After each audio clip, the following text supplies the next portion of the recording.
Questions for reflection. Our first reading, a selection from the letter of the Bishop of Jerusalem, St. James, to all of the churches, continues to challenge us to walk the talk, to live the faith we profess in demonstrable ways. Then he tells us the difference between the wisdom of this world and the wisdom that comes from above. It's clear in the way we live. So where do we obtain this wisdom that comes from above? In the first chapter of this powerful letter, St. James writes, and I quote, "If any of you lacks wisdom, let him ask God, who gives to all men generously and without reproaching, and it will be given him." End quote. So we obtain this wisdom through prayer and fidelity to the Lord, through living in communion with the Lord. And he gives us this direction on how we should ask the Lord for such wisdom. And I quote, "Let him ask in faith with no doubting, for he who doubts is like a wave of the sea that is driven and tossed by the wind. For that person must not suppose that a double-minded man, unstable in all his ways, will receive anything from the Lord." Are we asking the Lord for such heavenly wisdom?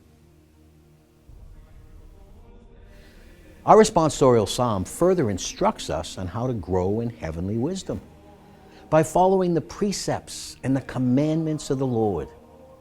They will give us the needed light to guide our steps. And by devouring his word, he tells us it is sweet as honey. How often do we prayerfully read and study the written word of God, the Holy Bible? Our gospel text is taken from the 9th chapter of St. Mark. It immediately follows the transfiguration of Jesus Christ, the full revelation of who he is, the promised Messiah, the one who came to defeat death and the devil. Now, a loving father presents his son, sadly besieged by demons, and asks Jesus, the Messiah, to defeat those demons and set his son free. And he does. And he tells his disciples, all things are possible to those who believe.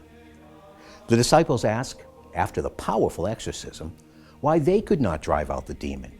And Jesus instructs them, these kind only come out through prayer and fasting. So too in our own lives. Only through prayer and asceticism like fasting can we overcome the obstacles that all too often impede us from making progress in the Christian life. Overcome the temptations that so often accompany disordered appetites and wrong choices. Soon we will begin Lent. Lent is an invitation of God's grace, which, if we enter into with our entire person, can draw us, especially at its closure, into a deeper embrace of the power of the resurrection.